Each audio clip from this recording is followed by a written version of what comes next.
But that brings me to my final point. I shouldn't really give him the attention that he wants right now because he's begging for it nonstop. But it is hilarious to me the way guys like Nick Wright will absolutely just crap on the Saints and their cap situation. But when similar teams run the same things, we ignore it. Or when similar teams lose players in free agency, that's okay. I've seen so many people not bat an eye when the Bills lose Tremaine Edmonds or the Eagles lose Hargrave or when the Bucks get rid of all their guys this year and decide that they're going to just, in essence, tank. No one says anything. But the Saints are kind of kicking the can down the road and freeing up cap space to be as competitive as they can right now in a terrible division. And it's like, oh boy, what are you doing? That's the wrong idea there. Which makes me think two things. A, I don't know why we're promoting tanking so much in the NFL. There's nothing worse to a fan base than telling them we have no plan on winning games this year. It's the dumbest thing. So this whole plan for the Saints may blow up in their face. And to some degree, it is reckless, right? It is reckless to constantly go for it and put all your chips at the center of the table because you want to think about having one hand on the wheel and being able to look around as well. Saints kind of are just flooring the car and going for it. But on the other hand, I respect it because I'm tired of these teams that sell their fans on get the one pick, get the number one pick, get your quarterback, figure it out. Do you know how many times that doesn't work out? Like, yes, the Bengals got Joe Burrow and the Jaguars got Trevor Lawrence, and that's worked out fine and dandy. The Jets are in a position now where they're on their knees for Aaron Rodgers because guess what? You whiffed on Sam Darnold and you whiffed on Zach Wilson. What happened there? Not great. And you look around in other spots. I see the Panthers have the 1 pick. Texans have the 2 pick. Colts now have the 4 pick.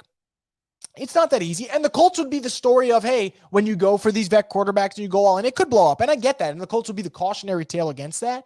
But I hate this idea that we're just dunking on the Saints because they're going a different way than the rest. There is no concrete, perfect way of building a team. There's no concrete, perfect way of managing your cap. And yeah, kicking the can down the road, in theory, it's like, oh, you're going to trip over those cans at some point. The cap keeps going up and you're not paying interest. If anything, there's less dollars that you're going to end up paying for because the cap is going up. And this ideology that the Saints all of a sudden have now lost groundbreaking players because of the cap, it's just false. It's categorically false. And for 2 reasons.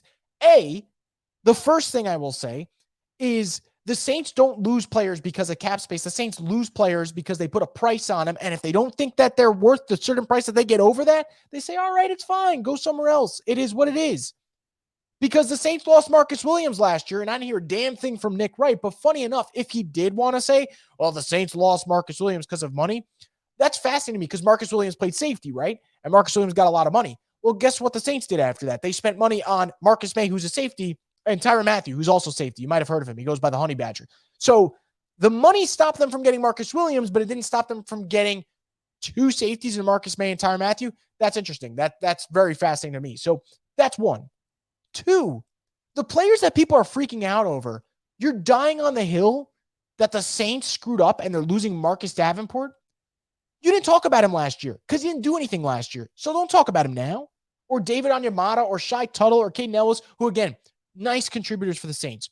But I didn't hear a single person from the national media give Caden Ellis credit, give David Onyemata credit, give Shai Tuttle credit. But now it's like they lost the backbone of their defense. And the funny thing is, had the Saints signed those guys, right, kept them, you know the narrative would have been flipped to, here we go with the Saints spending irresponsibly, keeping guys that aren't worth it. So which one is it? Do you want to just dunk on the Saints? That's what it is. Or do you honestly feel like these guys are players that they could afford to lose? Let's be real. It's the first one. Because the Saints, if they sign those players to the contracts they got, I'm going to be honest with you, I wouldn't love it. And maybe this is the unconventional take here. I think the Saints might have kind of, in some degree, been saved from themselves because they needed to revamp their defensive line. This defensive line was not the strong suit of last year's team. The linebacker play was the strong suit. They got really good production out of a rookie in Alontae Taylor. When Lattimore in, he was elite. Tyrann Mathieu really stepped up in the final stage of the second half of the season. And the guys who really made impacts, towards the end of the year. Caden Ellis, yes, they did lose him. But Carl Granderson, they didn't lose Carl Granderson. Cam Jordan, still kicking. The Saints will find a way, and they will have the assets to really go after it in the draft because of the comp picks now that they gained. Because now that they have the comp picks for next year, they know that they can move some of next year's draft picks that they currently own, knowing they'll be replaced by comp picks next year. They can do that. They've done it before. They might do it again. And that might give them incentive to say, hey, pick 29 and pick 40. You may want a running back. You may want a tight end. We're going defensive line. And I'm going to say it from now. If the Saints go defensive line at 29 and 40, I will commend them because I need to see them revamp that unit. I need to see them add young, fresh blood to that defensive line. Because if they're going to get to where they want to go, they got to make sure they play complementary football, and they're going to need a better defensive line to do that. So I do like that. But to kind of put this thing in a whole perspective here, I'm so tired of people who aren't paying attention to the Saints from September to January all of a sudden come out of nowhere with a take because it fits your narrative. It's lame. It's lazy.